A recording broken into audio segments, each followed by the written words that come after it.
ज़रा सोचिए, दुनिया की पूरी मईशत का गला सिर्फ 21 मील चौड़ी एक आबी गुजरगाह में अटका हुआ है। जी हाँ, आबनाए हुर्मुज़।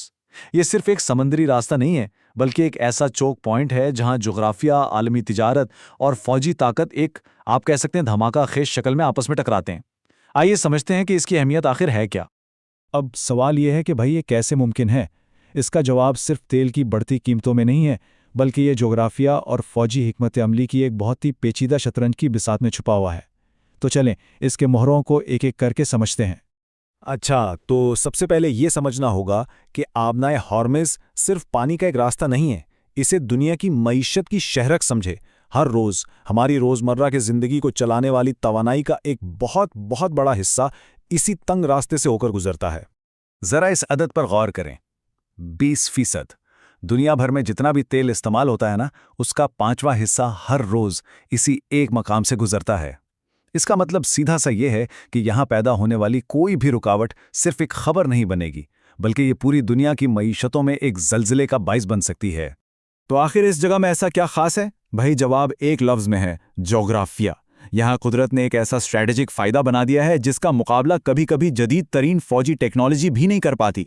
फौजी ज़बान में से मैरीटाइम चोक पॉइंट कहते हैं, यानी पानी का वो तंग रास्ता जिस पर कंट्रोल करने का मतलब है आलमी तजारत और बहरी जहाज़ों की किस्मत पर कंट्रोल हासिल कर लेना।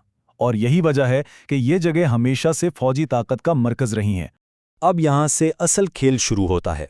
ईरान का इन जजीरों जैसे कशम जजीरा पर कंट्रोल है। ये जजीरे उससे पूरी आबी गुजरगाह पर एक कमांडिंग पोजीशन देते हैं। मतलब ये कि यहाँ फौजी असासे तैनात करके ईरान इसी जुग्राफिया को अपने दिफा के लिए एक ज़बरदस्त हथियार के तौर पर इस्तेमाल करता है। और ईरान इसी जोग्राफियाई फ़ायदे को अपनी फौजी हिकमत अमली की बुनियाद बनाता है। ये हिकमत अमली किसी बड़ी ताकत से सीधा टकराने की नहीं है, बल्कि उसकी कमज़ोरियों को निशाना बनाने की है, जिसे गैर मुतनासिब जंग या एसिमेट्रिक वॉरफेयर कहते हैं। तो ईरान का मंसूबा यह है कि वो दुश्मन को हर तरफ से घेर ले। पहाड़ों में छुपी हुई मिसाइल बैटरियां, समंदर की लहरों से कुछ ही ऊपर उड़ने वाले एंटी शिप मिसाइल और तेज रफ्तार ड्रोन बोट्स का एक पूरा जाल। और इन सब में सबसे बड़ा खतरा बहरी बारूदी सुरंगें, जो खामोशी से पूरे आबनाए को मफलूज कर सकती हैं। ये बात इस हिकमत अमली की जहानत को बिल्कुल वाज़े कर देती है।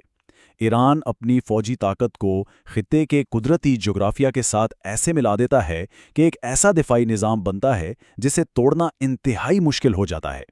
ये जजीरे खुद एक तरह के डूब ना सकने वाले तैयारा बरदार बहरी जहाज़ बन जाते हैं। अच्छा, अब आते हैं दूसरे फरीक की तरफ। अमेरिका का जवाब है रिवायती फौजी ताकत, यानी आलमी पहुंच, जदीद तरीन टेक्नोलॉजी और ऐसी ज़बरदस्त फायर पावर जिसका कोई मुकाबला नहीं। ये ईरान की गैर मुतनासिब हिकमत अमली का बिल्कुल उल्ट जवाब है। यहाँ दोनों फौजी फ़लसफ़ों का टकराव साफ नज़र आता है। एक तरफ ईरान की हिकमत अमली है, जुग्राफियाई कंट्रोल और गुरिल्ला तर्ज के हमले, और दूसरी तरफ अमेरिका की ताकत है, USS अब्राहम लिंकन जैसे देव हेकल तैयारा बरदार बहरी जहाज़ और F-35 जैसे स्टेल्थ लड़ाका तैयारे जो कहीं भी कभी भी हमला कर सकते हैं। ईरान के ज़ेर ज़मीन मीज़ाइल आड़ों का मुकाबला करने के लिए अमेरिका के पास एक ख़ास जवाब मौजूद है, बंकर बस्टर बम। और ये कोई आम बम नहीं है।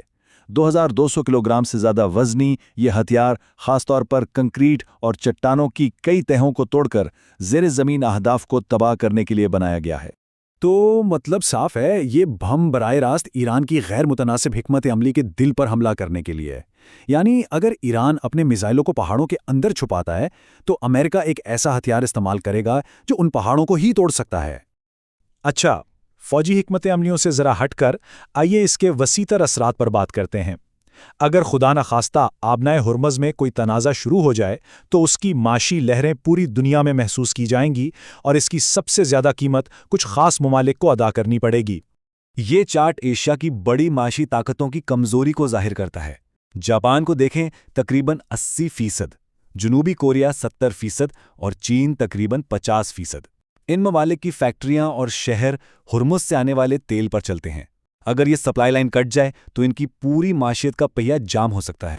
लेकिन इस खेल के सबसे बड़े खिलाड़ियों से भी ज़्यादा खतरा उनके पड़ोसियों को है। इस तनाज़े का सबसे फौरी और शदीद असर ईरान के पड़ोसी ममालिक पर पड़ेगा, और इस फहरिस्त में पाकिस्तान की पोजीशन इंतहाई नाजुक है। ज़रा पाकिस्तान की स्ट्रैटेजिक सूरत हाल पर नज़र डालें। मुल्क की तकरीबन तमाम बहरी तिजारत और तेल की सप्लाई इसी एक समंदरी रास्ते पर मुनहसर है। आमनाए हरमुज़ में किसी भी किस्म की फौजी कशीदगी पाकिस्तान की माशी शहरक को बराह रास्त काट सकती है और इसके साथ ही ईरान से जुड़ी ज़मीनी सरहद सिक्योरिटी के ख़तरात को मज़ीद कई गुना बढ़ा देती है। ये एक इंतहाई नाजुक सूरत हाल है। तो आखिर में हम इसी सवाल पर वापस आते हैं, क्या बंकर बस्टर बमों और तैयारा बरदार बहरी जहाज़ों की टेक्नोलॉजी तंग रास्तों और कुदरती कल्लों पर मबनी जोग्राफिया की ताकत पर काबू पा सकती है? आबनाए हुर्मज़ में ताकत का ये खेल आज भी जारी है और इसका जवाब ही मुस्तकबिल में आलमी ताकत और माइशत की शक्ल तय करेगा।